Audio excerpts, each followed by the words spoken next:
Olá, pessoal, sejam todos bem-vindos ao meu canal. Meu nome é Aníbal Azevedo.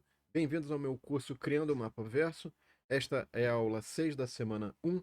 E então agora a gente vai fazer um resumão de todas as aulas dessa semana. Vai ser um resumo da semana. E espero que vocês achem interessante. Não se esqueçam de considerar, curtir, compartilhar, comentar, se inscrever no canal se acharem o conteúdo interessante. E agora então a gente vai fazer a nossa revisão aí da semana. Vamos lá, ó. Aula 6, resumão da semana, né? Muito bem, pessoal. Então, o que acontece? A gente falou durante essa semana a questão do fenômeno da grande resignação, né? A demissão voluntária, tanto nos Estados Unidos quanto no Brasil, e os motivos pelos quais as pessoas começaram a tentar encontrar motivos, né? Os motivos pelos quais o pessoal começou a ver é que, na verdade, o home office, a possibilidade de home office em algumas ocupações, permitiu aí a possibilidade da pessoa ter mais dinheiro e mais tempo livre, né? Mesmo numa realidade de desemprego em alta, né? Muito bem. Isso, na verdade, eu entendo que tem um motivo mais profundo, que a gente poderia pensar como sendo os 8 desperdícios do pensamento enxuto. Então, tem certas ocupações que você gasta muito tempo, por exemplo, com transporte, com espera, com movimentação. Ou seja, você está fazendo tudo isso e não está gerando nada. Em termos de produção, a produção é zero. Então, os 8 desperdícios do pensamento enxuto, eu não vou abordar cada um deles, mas alguns deles podem ser eliminados ao se permitir o home office. Não estou falando que o home office resolve tudo, pode gerar novos problemas, inclusive, mas eu estou falando que em algumas situações o home office elimina muitos problemas ali de desperdício, tá? Ok. E aí, para corroborar isso, pessoal, o que acontece? A gente tem aí esse case, né? Vamos falar assim, que é Letícia, que saiu de repórter, é cientista de dados, tem todas essas notícias, live, vídeos, no qual ela comenta a história dela, né? Que ela de cientista de dados, saiu de repórter a cientista de dados, hoje estudou de graça, e hoje ganhou o triplo. Claro que teve toda uma etapa de adaptação, de mudança de carreira, de estudos intensivos, cronogramas, enfim, uma série de coisas aí para ela fazer essa mudança de carreira, tá? E aí, pessoal, veja o seguinte: por que que tá em moda cientista de dados ou enfim, por que que home office que permite que o cientista de dados, enfim, pode atuar dentro de um home office, né? Por que que isso é possível? Porque na verdade a gente está numa nova economia, a economia dos dados. E aqui nós temos várias grandes empresas que meio que corroboram essa visão, que é o Facebook, a Amazon, Apple, Netflix, Google, e aqui eu botei as empresas do senhor Elon Musk, FAANG, né? A abreviação vira FAANG, tá? E basicamente, o que que elas fazem, pessoal? Elas fazem muita coleta de dados para, através dessa coleta de dados, sugerir conteúdo para a gente. Que não é o caso, por exemplo, da televisão, do rádio, pobrezinho do livro físico, né? Então, essa é uma verdade de que você consegue, digamos assim, essa inteligência no sentido de coletar os dados das pessoas que estão consumindo aqueles serviços, vamos falar isso, tá?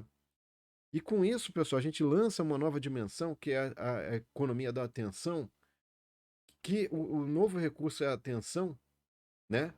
Que é escasso. E se você não entende isso, que a atenção é escassa, você vai estar, infelizmente, sua organização está fadada ao desastre, tá? Porque você não sabe como engajar as pessoas, os funcionários, os clientes nas temáticas que a sua organização abarca, tá? Então, para isso, a coleta de dados é importante, para você entender como as pessoas vão continuar te dando atenção. Atenção ao que você faz, ao que você produz, enfim, tá? Bom, e aí, pessoal, uma coisa importante dentro desse contexto é a questão da indústria 4.0, tá? Por quê? Porque a indústria 4.0 tem essa questão dos dados, tem várias aplicações para o uso dos dados coletados, né? Mas não só isso, como é que você interage ou como é que você usa as tecnologias e os dados, incluindo, tá? Então, não é uma questão só de automatização fabril, indústria 4.0, porque o termo parece indústria, mas é num termo mais amplo, em termos de serviços, em operações, enfim, pode ser inclusive para questões governamentais. Então você tem, por exemplo, não é uma questão só de automação, é uma questão de comunicação entre várias máquinas, sistemas, pessoas, né? Tudo isso em um único sistema. E aí, claro, ele põe aqui a questão da fábrica inteligente, mas você poderia ter a cidade inteligente, você poderia ter várias outras objetos inteligentes, tá? Sistemas inteligentes, na verdade, né? Que vai permitir você monitorar todos os processos físicos em tempo real. Essa é a questão primordial e importante da indústria 4.0. E aí permitir a tomada de decisões descentralizadas efetivas, tá? Aí eu faço um histórico, né? Tem aula que eu faço histórico da questão de por que que é a indústria 4.0, o que que era a indústria 1.0, 2.0, 3.0, enfim. E aí você pode assistir a aula lá. Mas o que eu acho que é importante é que na indústria 4.0, você tem aí esse livro do Yuval Noah Harari, que ele fala da grande revolução algorítmica do século XXI, que é basicamente o seguinte, pessoal. A gente vai ter, por exemplo, Google, Facebook podem ser vistos como algoritmos, ou conjunto de algoritmos, que funcionam como oráculos oniscientes, que eventualmente podem evoluir e se tornarem soberanos, ou seja, definitivamente comandarem o que os humanos irão decidir. Mas, de certa forma, eles já decidem muita coisa. Por exemplo, o que que você vai ver, o que que você vai assistir, recomendações, anúncios, propaganda, enfim. Tem um monte de coisas que eles já estão decidindo por você e você nem percebe, tá? E aí, dentro da. Veja que a indústria 4.0 tem essa mandala aqui, com as 9 áreas ou pilares da indústria 4.0, e você tem várias coisas, desde a questão da coleta de dados até a questão de robôs autônomos de simulação, internet industrial, nuvem, cibersegurança, manufatura aditiva, integração de sistemas e realidade aumentada. E a realidade aumentada a gente chegou a mostrar, pessoal, como é que isso pode ser aplicado num problema para melhorar a eficiência de um centro de distribuição. Isso já está sendo usado, inclusive, aí por um grande player do setor aí enfim, de varejo, né? Que usa na sua logística esse tipo de solução, que você sobrepõe a realidade, um óculos que faz a visualização ali das ordens, onde que tem que buscar, como é que faz. Tudo isso são informações que você tem alimentadas por vários processos e que permitem você ter essa versatilidade, essa agilidade, tá? Tomada de decisão. E outra coisa que pode ser ilustrada, outra coisa impressionante, pessoal, são a rede de sensores e de sensoriamento que você tem para navios. De modo que todos os portos e navios do mundo estão nesse site, totalmente livre, gratuito. Você pode ver o estado de todos os navios e portos do mundo em tempo real. Custo zero, de graça, tá? Enfim, e aí, pessoal, vem a questão, ok, agora eu tenho uma capacidade de obtenção de dados, mas só que você tem que tratar, fazer análises. Então não basta ter os dados, você tem que fazer um pré-processamento dos dados, você pode calcular estatísticas, usar modelos de pesquisa operacional para tomar decisões, tudo isso usando programação e, obviamente, para visualização e para entendimento do problema, e análises, e, enfim, comunicação dessas análises, você vai precisar de soft skills e visualização de dados. A gente não vai entrar nas questões de criação de um sistema, no sentido de software engineer, a gente vai ficar na questão mais de protótipo, e não vai entrar, é óbvio, também não vai dar tempo. Isso aqui seria um curso à parte de aprendizado de máquina, tá?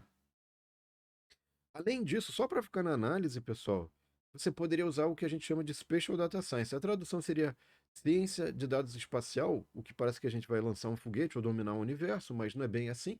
É só, na verdade, um adágio descreveria melhor isso, que é esse adágio aqui, uma imagem vale 1000 palavras. Então, na verdade, é você usar mapas, né, sistemas de informação georreferenciados, isso aqui é a definição formal, mas você pode entender como mapas, e os dados que você coletou, tratou, enfim, usou ciência de dados para visualizar e tomar boas decisões. Assim você consegue ter uma grande massa de dados, mas você não se perde no meio deles usando mapas aí, né?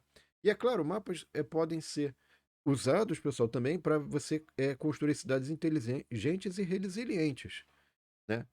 Por exemplo, questões de trânsito, questões de clima, Enfim, então isso pode ser usado para boas e rápidas análises em tempo real. E você tem diversas formas de representação, de visualização de dados, usando essa questão de dados faciais, né? Como, por exemplo, o mapa coroplético, ou um mapa de fluxo, flow map, que está aqui, ou um mapa de contorno, contour map, ou ainda um mapa de calor, enfim, mapa de densidade. Tem vários mapas interessantes e bacanas que podem ser usados para análises bem interessantes, tá? Só para exemplificar, a gente tem aí esse mapa que foi criado, dinâmico, né? Vocês reparem que aqui o tempo varia, né? E tem a descrição também, não só aqui no slide, mas no vídeo tem na descrição esses links. E aqui, pessoal, a grande sacada, na verdade, que a gente teve aí ano passado, em 2021, foi o uso de. Será que a gente não poderia colocar uma dimensão nova na indústria 4.0? A dimensão da comunicação social, de redes sociais. E essa sacada aproveitou alguns elementos da indústria 4.0 que já existiam para comunicação entre pessoas, que também é algo importante, que é o metaverso. Está ali o Zuckerberg, né? Falando, tem o vídeo, tem o material dele ali na página da Meta, né? E, obviamente, parece uma coisa de ficção científica, não parece que vai decolar, ou uma bobagem, um jogo, mas já tem gente usando isso com motivação econômica, porque eles entendem que o metaverso é algum tipo de nova economia digital. Lembra lá a economia da atenção e dos dados? Aula 1 da semana, hein? Que você pode criar, comprar e vender mercadorias. Véio. Então já teve inclusive um desfile no metaverso promovido pelo Dolce Gabbana, Tommy Hilfiger e Paco Rabanne, foi inclusive uma brasileira que liderou a organização no Decentraland do Fashion Week, Metaverse Fashion Week. Agora, uma outra possibilidade, pessoal, saindo ainda da indústria da moda, seria o metaverso industrial. Parece uma espécie de indústria 4.0 reloaded, né? Mas na verdade seria você conjugar todas essas coisas que eu já mencionei da indústria 4.0, colocando essa questão de também você pode se comunicar de forma virtual, né? Porque até então a comunicação, as reuniões, a interação entre as pessoas nos ambientes permanecia física, mas agora com um metaverso, essa dimensão pode ser também virtualizada. E aqui veja que a Microsoft, por exemplo, já firmou uma parceria com a montadora japonesa Kawasaki para justamente numa questão até mais simples, que é a questão de manutenção, embora aqui ele não fale, né? Mas provavelmente é setor de manutenção, setores associados à linha de produção vão ser impactados. Inclusive, a Kawasaki se junta a Heinz e Boeing, que já adotaram essa solução de realidade virtual e realidade aumentada da Microsoft. A NVIDIA também tem boas propostas, né? Por exemplo, eles já fizeram parceria com o grupo BMW para fazer essa modelagem do chão de fábrica e, enfim, das operações da BMW, as operações industriais.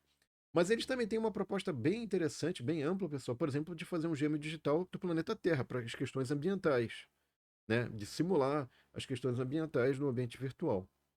Agora você vê que não só é ambiente industrial ou grandes empresas, mas até o governo agora da Coreia do Sul, pessoal, já está falando de um novo Digital New Deal, né? Que é, na verdade, construir uma plataforma de metaverso a partir da qual os cidadãos vão acessar vários serviços governamentais, né? E não só isso, no Brasil já temos um movimento na educação, né? Tanto de instituições de ensino superior privadas e públicas, como também o próprio já entrou em discussão no Senado a questão da educação no metaverso. Como é que isso pode se dar? Que benefícios que podem haver? Enfim, é uma questão a ser prospectada e analisada. E eu fico então com essa imagem aqui, pessoal, que a gente já tinha mencionado, do Marine Traffic, que a gente vai usar. A gente não vai fazer, digamos assim, nosso curso, infelizmente, ainda não vai ser no metaverso, mas é o contrário, a gente vai criar um mapa verso, já que está todo mundo criando seu verso aí. A gente vai criar um mapa verso, por quê? Porque isso pode ser feito com ferramentas livres, gratuitas, e de certa forma, todo mundo consegue fazer. Inclusive você que está me assistindo, eu vou dar o passo a passo, como é que você poderia criar seu mapa verso, certo? E aí, com isso, a gente vai ter vários cases interessantes, bacanas, que, antes deles, a próxima semana, a gente vai abordar como é que você pode trabalhar de forma eficiente. Porque antes de começar a trabalhar, é importante entender as ferramentas para aumentar a sua produtividade. não é simplesmente arregaçar as mangas e vamos lá. Vamos planejar esse arregaçar as mangas e vamos lá. Então, agradeço a atenção de vocês, espero que vocês tenham gostado.